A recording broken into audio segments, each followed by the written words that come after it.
गोपी गीत 22वां पाठ। पति सुतान्व भ्रातृ बांधवान अति विलंघ्य ते अंत्यच्युतगता इस मोहिता। इस गीत में एक बात तो कही गई है कि तुम्हारे ऊपर हमारा पूरा विश्वास है। ये कैसे कही गई? इसके लिए अच्युत संबोधन है। ये पूरे विश्वास का सूचक है। ये प्रेमी लोग ये कुछ संगत नहीं बोलते, ऊटपटांग बोलते हैं। प्रेम लपेटे अटपटे, बाहर से अटपटा बोलते हैं लेकिन भीतर उनकी बोली में प्रेम बहुत होता है। सुनि केवट के बैन प्रेम लपेटे अटपटे, विह से करुणा ऐन निरखी जानकी लखन तन। इस श्लोक में एक संबोधन है अच्युत, माने पूरा विश्वास प्रकट किया, और दूसरा संबोधन है कितव, कपटी, धूर्त। तो एक विश्वास भी है और कपटी भी कह रहे हैं। तो एक नाम तो सहस्र नाम वाला है, श्रोत स्मार्त, और एक नाम गोपियों का अपना दिया हुआ है, कपटी अपना दिया हुआ है। दूसरी बात इसमें तो गोपाल नाम में भी है। दूसरी बात इसमें कही गई कि गोपियों ने श्री कृष्ण के प्रेम में त्याग कितना किया है। तीसरी बात है कि वो उनके बिल्कुल पास आ गई हैं। चौथी बात कि वो अनजान नहीं हैं, जानकार हैं। पांचवी बात कि उनके होश हवास ठिकाने नहीं हैं। छठी बात कि इस समय हम लोगों को छोड़ के जाना ये सर्वथा अयुक्त है।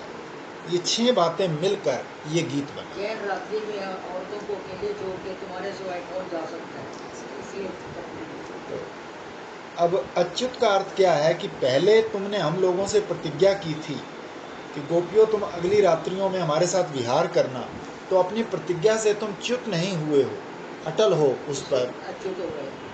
दूसरी बात, अपने त्याग का स्मरण दिलाती हैं। वैसे तो लोग प्रेम प्रेम की बात बहुत करते हैं, पर प्रेम में अगर 100% नंबर देना हो तो 99 नंबर केवल त्याग के पक्ष में जाते हैं।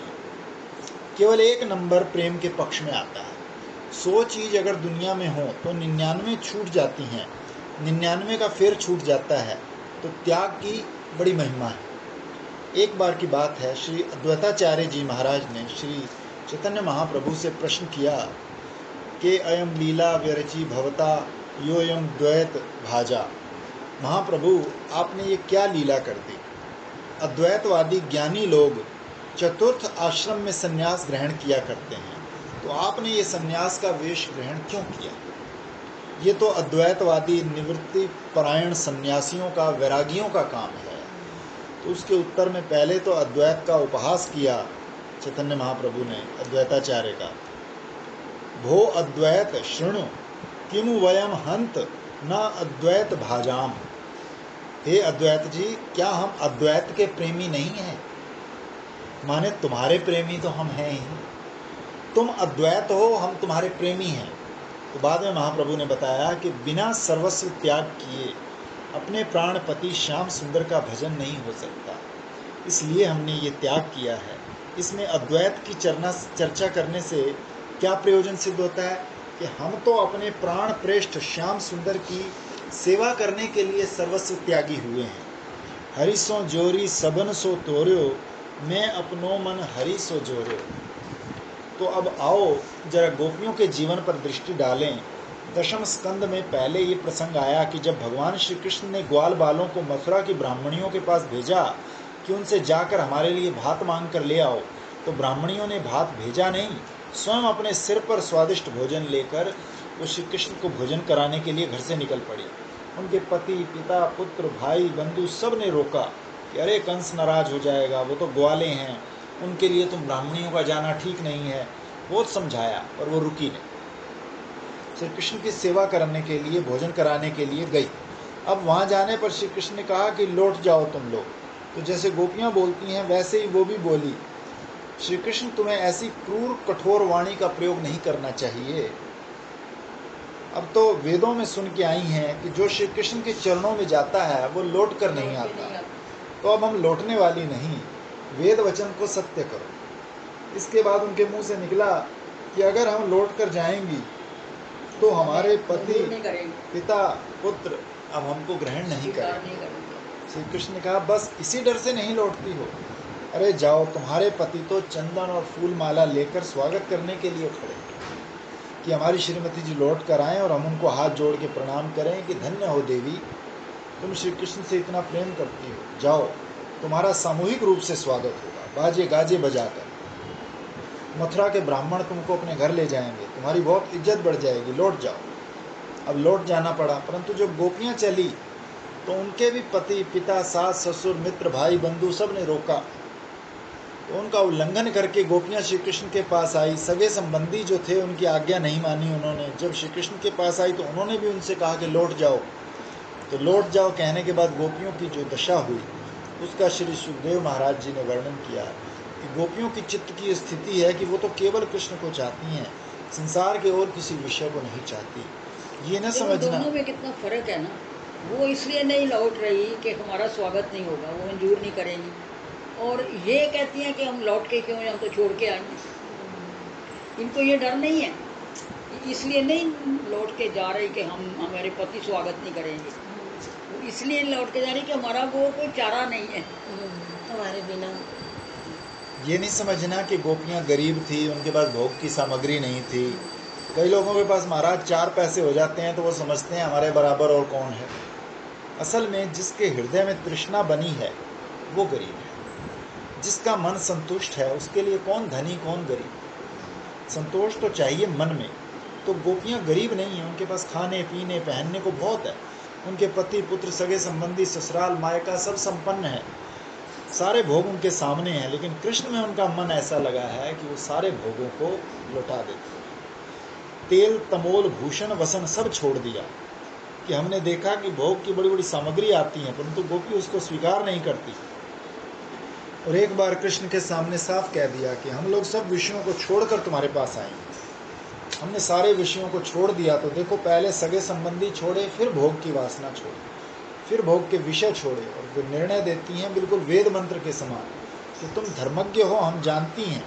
तुम कहते हो पति पुत्र की सेवा करनी चाहिए, ये भी ठीक है, परंतु हमारे तो तुम ही पति हो, तुम ही पुत्र हो, तुम्हारे सिवा दूसरा कोई हमारे पास है ही नहीं।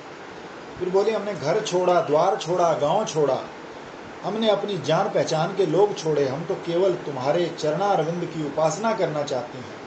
कोई कोई भोग सन्यासी होते हैं, कोई कोई अर्थ सन्यासी होते हैं, कोई कोई धर्म सन्यासी होते हैं, कोई कोई स्वजन सन्यासी होते हैं, और ये गोपियां ये तो सर्व सन्यासी हैं। संपूर्ण रूप से श्री कृष्ण के लिए त्याग कर कृष्ण के पास आई है। एक आश्चर्य की बात है कि द्वारका की स्त्रियां ये समझती हैं कि हम लोगों को जो चीज श्री कृष्ण से मिली वो गोपियों को नहीं मिली। श्रीमद् भागवत में कहती हैं कि जिस वस्तु को पाने की लालसा में ब्रजांगनाएं मोहित हो गई, सब कुछ छोड़कर गोपियां श्री कृष्ण के पास आई। उद्धव जी ने इनकी प्रशंसा की कि देखो, पहले गोपियों ने विषयों का परित्याग किया, काम का परित्याग किया, स्वजन का परित्याग किया, धर्म का परित्याग किया, आर्यपथ का परित्याग किया। आजकल कोई कहेगा कि धर्म छोड़ने में क्या लगता है, ये तो बड़ा आसान है, जब चाहो चोटी काट दो, जनेऊ निकाल दो। जब है ही नहीं तो काटने के लिए कहाँ और छोड़ने के लिए कहाँ, होए तब ना छोड़ें। तो जब वो तुम्हारे जीवन में है ही नहीं तो क्या आसान और क्या मुश्किल। तो गोपियों को अपने सगे संबंधियों से प्रेम नहीं था, सो बात नहीं, बड़ा प्रेम था और धर्म से भी बड़ा भारी प्रेम था। लेकिन श्री कृष्ण के प्रति जो प्रेम था उसके सामने सबका सब फीका पड़, उनके लिए बड़ा दुष्कर था। परंतु श्री कृष्ण के लिए उन्होंने ऐसे दुस्तेज वस्तु का भी त्याग कर दिया। अब एक बात प्रसंगवश सुनाकर फिर आगे बढ़ते हैं। बोले श्री कृष्ण के पद के ये जो चिन्ह हैं ये श्रुतियों के लिए ढूंढने की वस्तु हैं। कोई विचार सागर वाला हो या पंचदशी वाला हो या केवल वृत्ति प्रभाकर पढ़ाने वाला ही होए तो सुनकर वो चिढ़ जाए कि श्रुतियों ने तो ब्रह्म को ढूंढ लिया और श्री कृष्ण के चरण चिन्ह अब तक ढूंढने के लिए बाकी हैं। बड़ी अद्भुत है ये बात कि आज भी जिनके चरणों की धूल वेदों के लिए ढूंढने की वस्तु है। ये क्या बात है? बात ये है कि श्रुतियां जो हैं वो आत्मनिष्ठा प्रधान है। श्रुति कहती हैं कि हम एक दूसरे के लिए दूसरे से प्रेम नहीं करते, हम अपने लिए दूसरे से प्रेम करते हैं। कोई पत्नी को आनंद देने के लिए पत्नी से प्रेम नहीं करता, अपने को आनंद देने के लिए पत्नी से प्रेम करता है। और कोई पति को आनंद देने के लिए पति से प्रेम नहीं करती, अपने को आनंद देने के लिए पति से प्रेम करती है। सबसे अंतरम ये जो आत्मा है, ये पुत्र से भी ज़्यादा प्यारा है, धन से भी ज़्यादा प्यारा, पति से भी ज़्यादा प्यारा, पत्नी से ज़्यादा प्यारा। सबसे ज़्यादा प्यारा क्या है? बोले अपनी आत्मा। ये श्रुति ने निर्णय दिया। तो अपने सुख के लिए सब कुछ, ये ज्ञान का मार्ग है। और गोपी ने कहा कि हमारा जो जीवन है ये हमारे लिए नहीं है, हम अपने सुख के लिए कृष्ण से प्रेम नहीं करती हैं। तो एक दिन अर्जुन ने पूछा कि कृष्ण, जब तुम सो जाते हो तो कभी कभी मैं तुम्हारे मुंह से राधा राधा गोपी गोपी सुनता हूँ, तो सपने में भी बर्राते हो, और जब कभी प्रेम की चर्चा आए तब भी राधा राधा गोपी गोपी। ये गोपियों के शरीर में क्या ऐसा है? उनके प्रेम में सुरखाब के पर लगे हैं, भला बताओ क्या विशेषता है? कृष्ण ने कहा, अर्जुन क्या बताऊं? गोपी अपने अंगों को सजाती है, संवारती है, लेकिन अपना समझकर नहीं, कृष्ण का समझकर। गोपियों से बढ़कर मेरे निगूढ़ प्रेम का, गुप्त प्रेम का पात्र और कोई नहीं, क्योंकि उनका तो तन मन इंद्रिय बुद्धि आत्मा सर्वस्व, जो कुछ गोपी कभी थी आगे कभी होगी, सब मेरी ही मेरी। गोपियों के प्रेम में कामना नहीं है। देवऋषि नारद ने कहा कि वहाँ कामना का लेश भी नहीं है। कि क्यों? वो तो निरोध रूपा है, अन्य सब छूट गया है उनमें, केवल एक ही एक है। इसलिए गोपियों के प्रेम की तुलना संसार में और किसी के साथ नहीं की जाती। तो इसलिए अब देखो, श्रुति बताती है कि अपने लिए है सब, और गोपी बताती है कृष्ण के लिए है सब। तो इसलिए ज्ञान मार्ग का निर्देश जहाँ श्रुति करती है, वहाँ प्रेम मार्ग का निर्देश गोपी करती है। इसलिए उद्धव ने कहा, बड़े बड़े वेद के शास्त्र के ज्ञाता जो अनुभवी महामुनि हैं, उन लोगों के लिए भी जो दुर्लभ प्रेम है गोपियों, तुमने श्री कृष्ण का वो प्रेम संसार में प्रवृत्त किया। इस मार्ग की आचार्य तुम, भक्ति प्रवर्तिता, तुम लोगों ने भक्ति को प्रवर्तित किया, और भक्ति भी वो जो बड़े बड़े ऋषि मुनियों के लिए भी दुर्लभ है। तीसरी बात देखो, अच्युता गता। अब देखो, श्रुति में और गोपी में अंतर पड़ गया। श्रुति कहती है आओ आओ हम भी श्री कृष्ण को प्राप्त करें। ये वेद के जो मंत्र हैं, श्रुतियाँ एक दिन किसी महात्मा के पास मूर्तिमान होकर पहुँचे, बोले महाराज हम लोग एक अभिलाषा से आपके पास आए हैं, कि तुम्हारी क्या अभिलाषा है बताओ। उन्होंने कहा हम श्री कृष्ण को प्राप्त करना चाहते हैं। महात्मा ने कहा अरे बाबरी, तुम लोगों को ब्रह्म मिला है, देश काल वस्तु से अपरिच्छिन्न निराकार निर्विकार एक रस निर्धर्मक, वो अद्वितीय परब्रह्म परमात्मा तुमको प्राप्त हो गया, अब तुम कृष्ण को चाहने लगी हो। उन्होंने कहा महाराज ब्रह्म का मिलना क्या होता है, वो तो नेति नेति है, ये नहीं वो नहीं, ये भी नहीं वो भी नहीं, सबका तो कर दिया निषेध, अब रहा क्या? हमको तो कुछ ऐसा चाहिए जिसके साथ हंसे बोलें खेलें, केवल ना ना ना। कहा करते हैं ना, किसी को एक माँ पसंद है जो यूँ करके बैठी है, ना बोलती है ना पुचकारती है ना थकाती है ना खिलाती है, और किसी दूसरे को ऐसी माँ पसंद है कि जो आए तो आओ बेटा, सिर पर हाथ रखती है, क्या खाओगी क्या पियोगे। किसी को वो माँ पसंद है, बोले अपनी अपनी पसंद की बात है, ये तो किसको क्या पसंद है। हमको तो जीता जागता कोई चाहिए, सांवरा सलोना चटपटा, जिसको देखकर जीभ पर पानी आ जाए, जिसको पीने के लिए आंखें व्याकुल हो जाएं, जिसको सटने के लिए हृदय उछले और जिसकी बाहें अपने फंदे में फंसाएं, ऐसा हमको ब्रह्म चाहिए। तो महात्मा ने कहा भाई ऐसे नहीं मिलेगा, इसके लिए तो किसी प्रेमी का सत्संग करना पड़ेगा। ये तो पद्म पुराण के पाताल खंड में देखते हैं जाकर, गायत्री महारानी बैठ के एक जगह अष्टादश अक्षर कृष्ण मंत्र का जप कर रही है, एक जगह ब्रह्म विद्या जी क्लीं कृष्ण बोल रही है, कोई श्री राधा कृष्ण चरणान शरणम प्रपद्ये जप रही है।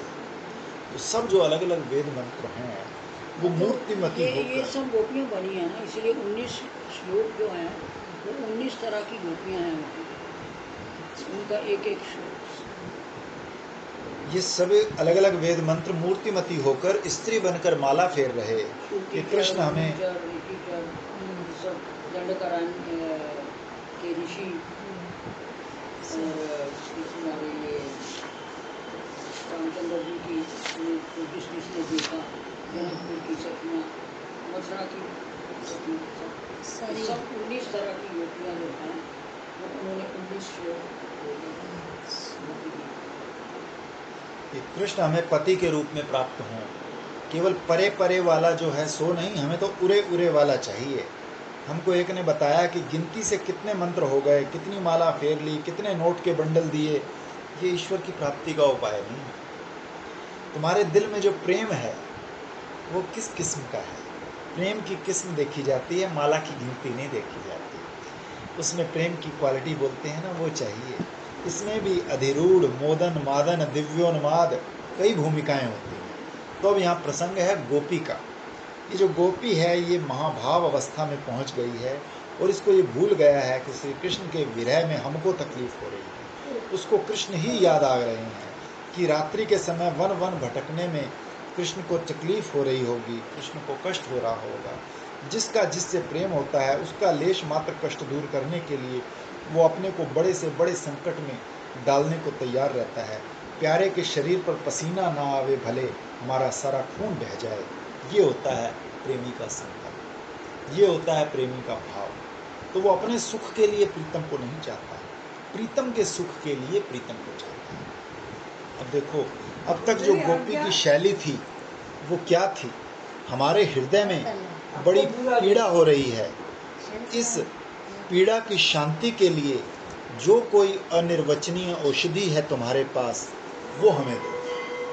बोले नहीं नहीं, औषधि का नाम लेते ही भगवान के चरणारविंद का ध्यान आया, क्योंकि प्रथम औषधि तो वही है।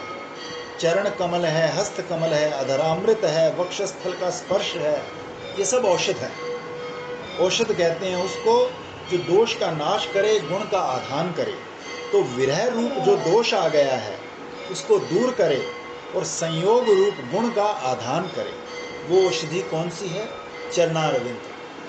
अब श्लोक लेकर के इसकी संगति बताते हैं। तो देखो, ये जो चरण जो है भगवान का, इसकी ज्यादा याद करते हैं। एक बार तो कहा कि चरण हमारे हृदय पर रख दो, दूसरी बार कहा कि प्रणत कामदम पद्मजाचरितम धरणी मंडनम ध्येयम मापदि चरण पंकजम शंतमम चते रमण न स्तनेश वपर यादिहन। और तीसरी बार कहती हैं सुजात चरणाम्बरहु।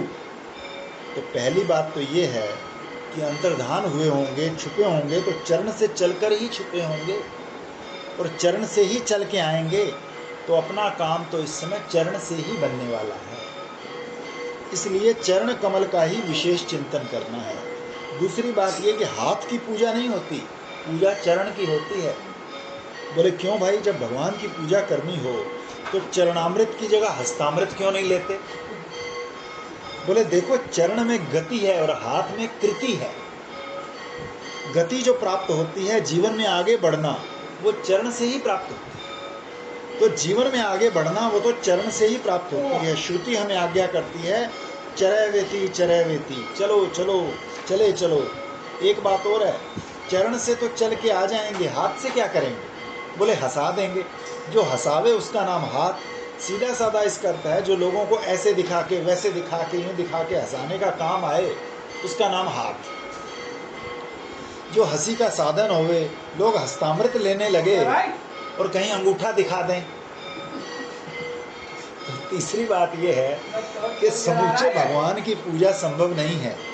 तो जीव जब उपासना के आश्रित होता है तो कहाँ रहता है? बोले जात ब्रह्म में वो बर्ताव करता है, वृत्यारूढ़ ब्रह्म में वो बर्ताव करता है। उपासना के आश्रित जो धर्म माने जीव है, वो जीव अवतार के साथ व्यवहार करता है। तो बात ये हुई कि पूजा असल में चरण की होती है। तो ये किस चरण की पूजा है? यदि ऐसा मानो कि एक मनुष्य है तो जो स्थूल वपु है परमात्मा का, विश्व विराट रूप चरण, उसके भी एक अवयव की उपासना है। और तेजस रूप चरण माने तो उसमें गोलोक और साकेत कैलाश, उसकी पूजा होगी। प्राज्ञ ईश्वर रूप जो ब्रह्म है उसकी पूजा समाधि के द्वारा, और तेजस और हिरण्य गर्भ रूप जो ब्रह्म है उसकी पूजा भावना के द्वारा। और ये विश्व विराट जो ब्रह्म है, कार्य ब्रह्म, ये सब कार्य ब्रह्म के ही रूप हैं, उसकी पूजा हो तो सेवा के द्वारा। अब जरा चरणाम्बुर रूह की बात थोड़ी सुनाते हैं। भगवान के चरण कमल देखो, यहाँ वक्षस्थल तो अनेक हैं और चरण कमल एक है। तो गोपियाँ द्विवचन का प्रयोग नहीं करती, चरण में एक वचन का प्रयोग करती हैं। और अपने वक्षस्थल के लिए बहुवचन का प्रयोग करते हैं। या तो कहो कि उनको व्याकरण नहीं आते। अब इतने बढ़िया गीत जिनके मुंह से निकले हों, जिसमें चित्र काव्य भरा हो, अनेक प्रकार के बंध हैं, जिसमें इतनी उत्तम कोटि की रचना निकले और उनको व्याकरण का ज्ञान ना हो, ऐसी बात हो।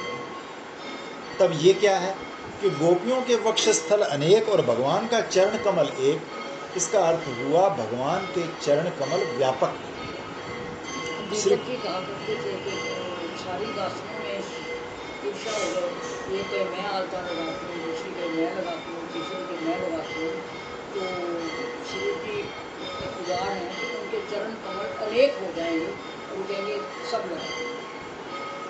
श्री कृष्ण एक पांव से धरती पर खड़े रहेंगे और एक पांव सबके वक्षस्थल पर रहेगा और सब अनुभव करेंगी कि हमारे वक्षस्थल पर उन्हीं का पांव। और उनके चरण में एक ही किस्म से वो इतनी द्रुत गति से ऊपर नीचे चल रहे हैं कि सब समय क्या मेरे पास में होते नहीं है, समझते होते नहीं है एक्चुअली, वो ऐसे पता लगता है। चरण कमल में भी विभुता है, व्यापकता है। अब दूसरी बात आपको सुनाते हैं। भगवान का जो साकार रूप है उसके बारे में आजकल विचार करने की प्रणाली नहीं है। ये तो जैसे एक बच्चा अपने बाप की उंगली पकड़कर चले, तो आप क्या कहोगे कि बाप को पकड़ के चल रहा है कि उंगली पकड़ के चल रहा है? क्या बच्चा पूरे बाप को पकड़ के चलेगा? अरे नन्हा सा बच्चा, उसके नन्हे नन्हे हाथ, नन्हे नन्हे पाँव, ये बेचारा पूरे बाप को कैसे पकड़ेगा? ये तो उसकी जरा सी उंगली पकड़ के ही चलेगा। तो भगवान के जो चरण हैं उनमें से पहले निश्चेतन को अलग करो। निश्चेतन को अलग करना क्या है कि असल में आदमी भगवान के बारे में तो बहुत कम जानता है। वो अपने बारे में जानता है। वो ये जानता है कि हमारे शरीर में ये जो हाथ है, पाँव है, पेट है, पीठ है, ये सब जड़ है और इसमें जो चेतन है वो बड़े सूक्ष्म रूप से, व्यापक रूप से इसमें रह रहा है। तो ऐसा आदमी जब भगवान के बारे में सोचता है तो वो समझता है कि उसका भी शरीर ऐसा ही होगा। तो एक तो हड्डी मांस चाम का जड़ शरीर और एक उसमें रहने वाला चेतन। अब भगवान का जो शरीर है वो तुम्हारे भाव में है। यदि भाव में जड़ता आ जाएगी तो तुम्हारी उपासना ही नहीं बनेगी। जड़ की उपासना नहीं होती, उपासना चेतन की होती है। इसलिए भगवान का जो चरणारविंद है वो चेतन है। भक्त लोग इस बात को बड़े प्रेम से बोलते। एक बृहद ब्रह्म संहिता है, पहले ये ग्रंथ खो गया था, अनजाहिर हो गया था। श्री चैतन्य महाप्रभु जब दक्षिण में गए यात्रा करने तो वहाँ उन्हें प्राप्त हुआ, वहाँ से वो ले आए। तो पंचरात्र की जो 108 संहिताएं हैं उनमें से एक, उसमें एक स्तोत्र है कि गोविंदम आदि पुरुषम तमहम भजामि। उस स्तोत्र में बताया है कि यस्येन्द्र यानी निखिलेंद्रिय वृत्तिमंति। तो श्री कृष्ण की जो इंद्रियां हैं उनकी एक एक इंद्रिय में सब इंद्रियों की वृत्ति रहती है। अब जैसे देखो आपके सामने भगवान के चरण हों तो वो सुनते भी हैं। उनसे कहो कि हे चरण तुम हमारे वक्षस्थल पर आ जाओ, तो वो तुम्हारी बात सुनते हैं। तुम कहोगे देखो तो हमारा चेहरा तुम्हारे बिना कैसा उदास हो रहा है, हमारी आंखों में आंसू आ रहे हैं, हे चरणारविंद देखो तो वो चरणारविंद देख भी लेते हैं। हे चरणारविंद, उनमें भेद नहीं है ना। तो जाके सबका भेद नहीं है ना। सब इंद्रियां सब काम कर सकती हैं, इसी का नाम है स्वगत भेद। तो भगवान की एक एक इंद्रिय संपूर्ण वृत्ति वाली है। क्योंकि देखो देही विभाग जो है वो भगवान में नहीं होता, वो तो जीव में होता है। और जब देह और देही का विभाग होगा तब क्या होगा? जीव उड़ के चला जाएगा नर्क स्वर्ग और पुनर्जन्म में उसका देह पड़ा रह जाएगा। यही ईश्वर के शरीर में ये देह और देही का विभाग नहीं होता कि उसका मुर्दा पड़ा रह जाए और उसका जीव चैतन्य कहीं जाए, ऐसा नहीं होता। वो तो साक्षात चेतन है। ईश्वर जो है चिन्मात्र वस्तु है। अब दूसरी बात करें, असल में जो उपासना होती है वो कोई बच्चे का खेल तो है नहीं, गुड्डे गुड़िया का ब्याह नहीं है। ये आनंद मात्र, उनके हाथ जो है वो आनंद मात्र हैं, पाँव जो हैं वो आनंद मात्र हैं, पेट आनंद मात्र, मुख आनंद मात्र। इसी से उनका एक नाम है प्रिय। अब आजकल जो प्रिय शब्द सब जगह चलता है, इस शब्द का अर्थ क्या है? संस्कृत में प्रिय धातु है, वो अदादि भवादि चुरादि में सब जगह इसके रूप होते हैं। सभी गणों में घुमा फिरा कर ले ली गई है। प्रयति, प्रयतय, प्रयंती। प्रिय तर्पणे का भवादि में रूप है प्रयंती, सकर्मक भी है और अकर्मक भी। प्रिय शब्द का अर्थ होता है कि जिसके सुनने से, छूने से, याद करने से, नाम लेने से, जिससे संबंध रखने वाली वस्तु सामने आने से तबीयत खुश हो जाए।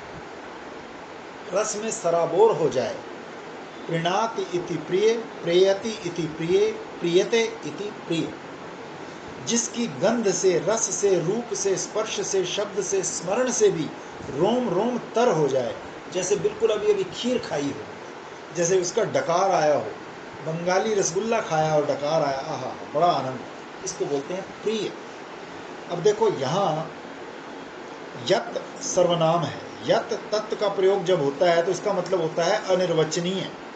समझो, वेदांती लोग ब्रह्म को भी अनिर्वचनीय कहते हैं और जगत को भी, माया को भी अनिर्वचनीय कहते हैं। एक बार काशी में बड़ा शास्त्रार्थ हुआ कि प्रमाण के अधीन प्रमेय की सिद्धि है कि प्रमेय के अधीन प्रमाण की सिद्धि है। इस विषय को लेकर के विद्वानों में बड़ा शास्त्रार्थ हुआ। तो अंत में सार क्या निकला सारे शास्त्रार्थ का? बोले अनिर्वचनीय ही है।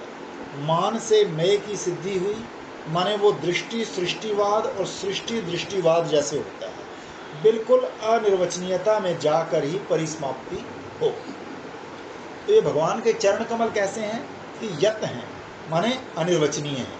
देखो, कमल अगर हाथ पर लग जाए तो क्या करेंगे? बोले हृदय पर रख लेंगे। तो हृदय की शक्ल सूरत से कमल की शक्ल सूरत मिलती है, लेकिन जैसे कमल खिलता है वैसे किसी का हृदय तो खिला हुआ रहता है। जैसे कमल सिकुड़ता है वैसे किसी का दिल सिकड़ा हुआ रहता है। भगवान के चरणारविंद जो हैं, चरण कमल, वो खिले हुए और हृदय के अंधकार को दूर करते हैं, परंतु ये कमल तो बाहर ही ठंडक देता है। अब पूछो कि कमल भीतर कैसे पहुंच जाता है और वहाँ ठंडक कैसे देता है? एक बार ये पद जो अभी दादा ने गाया था, प्रीतम तुम मम दृगन बसत हो, किसी ने गाया, प्रीतम तुम मम दृगन बसत हो, तो एक महाशय जी ने गाया, देखो बिल्कुल गप हाँकते हो। अगर प्रीतम आकर आंखों में बस जाएगा तो ये जरा सी आंखें हैं और इतना बड़ा प्रीतम, ये फूट नहीं जाएंगी? कैसे अड़ेगा आंखों में? इसका नाम है तर्क। बोले ये हमारा प्रीतम ऐसा अनिर्वचनीय है कि आंखों में पुतली होकर रहता है और आंखें फूटती नहीं है, उनमें और ज्योति आ जाती है। ये तो अमृतायन है, ये अंजन की गुटिका है। अमृतांजन जैसे आंख में लगाते हैं, वैसे ये सांवरा सलोना एक अंजन है। सुंदरता और प्रेम तो आंखों से ही होता है। Beauty lies in the eyes of the beholder. आंखों से ही पहले सुंदरता देखोगे तभी तो प्रेम होगा। कुछ छुओगे, फिर महसूस करोगे, तब तो हृदय में जाएगा। ये तो बस आंखों में लगाया और मजा आ गया, आंखों में ज्योति बढ़ जाती है। जो चरण कमल हैं, ये भगवान के हृदय के ताप को शांत करने वाले, अतिशय आह्लाद देने वाले, अतिशय सुगंधित, अतिशय रसीले, सुंदर, कोमल, ये तो प्रेम ही है। भगवान ने देखा कि हमारे भक्तों का हृदय कमल सरीखा है, तो बोले कि अपने चरणों को भी कमल सरीखा बनाकर उनके हृदय में रखूंगा। तो भक्तों का हृदय हो जाएगा कमलिनी और हमारा चरण हो जाएगा कमल, तो दोनों का ब्याह कर देंगे। तो गोस्वामी तुलसीदास जी की एक चौपाई है, सीता राम चरण रति मोरे, अनुदिने बड़हूँ अनुग्रह तोरे। तो उसमें यही कहते हैं कि सीता राम चरण रति मोरे, रति ब्याह ही चाहिए हमको भगवान के चरण कमल से, हमारे हृदय कमल का। बस दोनों जोड़ा बनकर रहे, हृदय कमल नीचे, उनके ऊपर चरण कमल, भगवान के चरण कमल में अनुराग की लाली और हमारे हृदय कमल का योग हो जाए। दूसरी बात बताते हैं कि यत शब्द सर्वनाम नहीं है। यत माने आपका चलता हुआ, हिलता हुआ चरणारविंद। तो क्या करते हैं कि हम डर डर कर अपने हृदय पर आपके चरण रखते हैं, अपने वक्षस्थल को कर्कश कहा और भगवान के चरण को कोमल कहा, फिर उसको धीरे से रखना और डरते हुए। प्रेम की भाषा है ये, डर डर कर नहीं बोली जाती। प्रेम की बोली तो निर्भय होती है। क्यों? कि प्रेम का जहाँ वर्णन हो, जिसके हृदय में प्रेम जगता है, उसका सारा भय अपने आप ही भाग जाता है। देखो, संसार में जिनका पैसे से प्रेम हो जाता है, वो पैसे को पूरा करने के लिए अपने को कितनी तकलीफ़ें देते हैं, कितना कष्ट में डालते हैं, लाख रुपया, करोड़ रुपया पूरा करने के लिए। वो अर्थ के प्रेमी हैं। और जिनको महाराज भोग का प्रेम हो जाता है, वो अपने शरीर को कितने रोग में, तकलीफ में डालकर भोग को पूरा करते हैं। जिनको धर्म से प्रेम हो जाता है, पंचाग्नि ताप कर, होम कर, भूखे रहकर अपने धर्म प्रेम को पूर्ण करने के लिए कितना कष्ट उठाते हैं। और जिनको मोक्ष से प्रेम हो जाता है, कितनी झिड़की सहते हैं, कितना कष्ट उठाते हैं बेचारे भीख मांगते हैं, पेड़ के नीचे रहते हैं, विरक्त होकर कितनी तकलीफ़ें उठाकर मोक्ष प्राप्त करते हैं। तो क्या प्रेम कोई खाला जी का घर है क्या कि चलो भाई प्रेम कराएं, माने मौसी के घर हो आएँ? अर्थ के लिए, धर्म के लिए, प्रेम भोग के लिए, मोक्ष के लिए, सबके लिए तकलीफें उठाने पड़ती खाला जी का घर नहीं है। हैं। जो शीस तली पर रख ना सके वो प्रेम गली में आए क्यों? ये प्रेम की गली है बाबा, डर डर कर काम करने वाली चीज नहीं है। इसमें प्रीतम से मिलने में भय नहीं है। यहाँ भय की बात ही बड़ी विचित्र है। तुम तो हो हमारे प्यारे और हम कौन हैं? देखो एक बात इन्होंने कैसी कही है, ये कहती हैं कि हमारी भी जवानी है, हमने वक्षस्थल को कठोर कहने में अपने यौवन का प्रकाश प्रकट करना है। तो बोले फिर क्या करती हैं?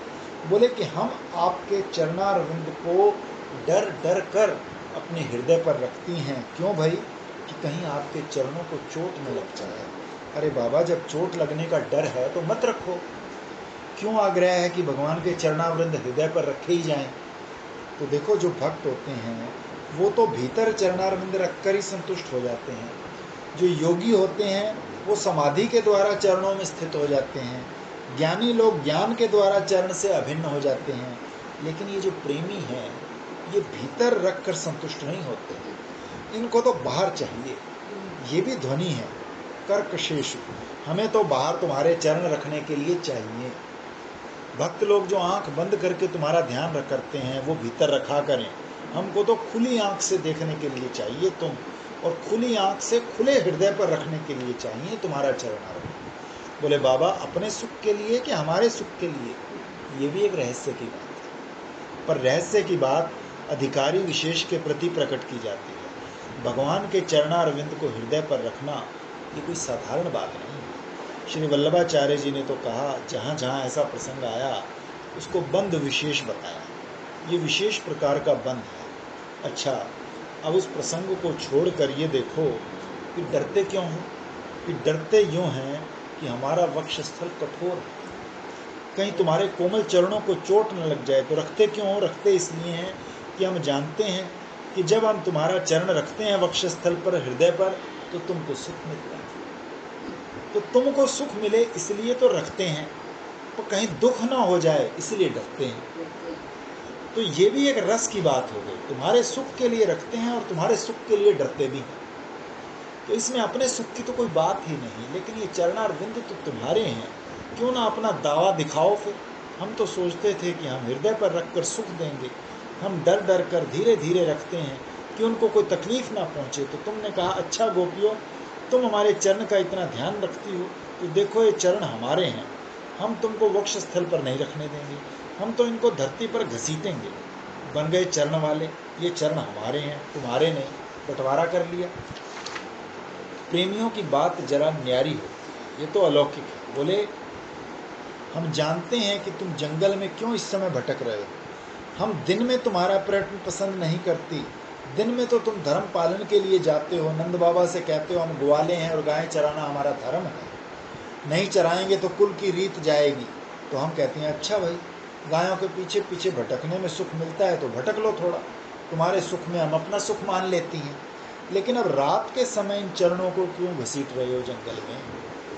ये समझ के ना कि हमारे चरणों को तकलीफ होगी तो गोपियों को तकलीफ होगी। तो मालूम होता है हम लोगों को चित्त को दुखाने के लिए तुम अपने चरणों को दुख देकर भी हमको दुखी करना चाहते हो। यही बात है क्या? देखो प्रेमी लोग ऐसा बोल देते हैं, सबको ऐसा बोलने का हक नहीं है। प्रेमी लोग बराबरी पर नहीं रहते हैं, उसका आसन कुछ ऊंचा होता है। प्रेमी लोग प्रीतम से नीचे नहीं बैठते, वो प्रीतम से भी ऊपर हो जाते हैं। देखो श्री राधा रानी ने तो कहा ही कि हम कंधे पर बैठेंगे। प्रेम की लीला बड़ी विचित्र है। प्रेम तो तृप्ति है, प्रेम रस है, प्रेम में आकृति की कठोरता नहीं है। कोई कहे कि देखो जी छूना नहीं हमको, क्यों? कि ये जो हमने अपनी आँखों पर एक बाण का निशान बनाया है, आप लोगों के ध्यान में होगा कि काली सी लकीर इधर को खींच लेते हैं, आँख छोटी होए तो बड़ी मालूम पड़ती है, उसका चमत्कार यही है। तो वो काला लोहे का बाण जैसा होए वैसा बना लेते हैं। तो छूना नहीं, क्यों? कि हमारी आँख में जो काजल है वो बिगड़ जाए। तो अपना रूप बिगड़ने का डर प्रेम में होगा? नहीं, प्रेम में डर नहीं होगा। यहाँ प्रीतम को कैसे सुख मिले वैसी चेष्टा प्रेमी की होती है। तो क्या तुम्हारे चरणों को कष्ट नहीं होता? अरे बाबा, हमारी मानते तो काहे को कष्ट देते, अपना मानकर कष्ट दे रहे हो। हमको तो इतनी तकलीफ होती है और तुमको फायदा कुछ नहीं। तो गोपी को अपनी याद भूल गई, भगवान के चरणों का कष्ट उसकी बुद्धि में आ गया। तो बोले, अरे गोपी, बात तो बहुत करती हो, हमारे बगैर जिंदा हो? तो बोली कि बात नहीं करती हैं, वो तुम्हारा भाई है ना ब्रह्मा, उसने हमारी आयु हमारे शरीर में रखी ही नहीं, मृत्यु उठाकर तुम्हारे शरीर में रख दी। तो मृत्यु ने कहा ना कि वैसे रोज जाती हूँ गोपियों के प्राण लेने, लेकिन वहाँ प्राण है ही नहीं, वो तो कृष्ण के शरीर में पड़े हैं। हाँ, बोले वो उठाकर तुम्हारे शरीर में रख दी, हाँ। इसीलिए हम जिंदा हैं। जय श्री राम।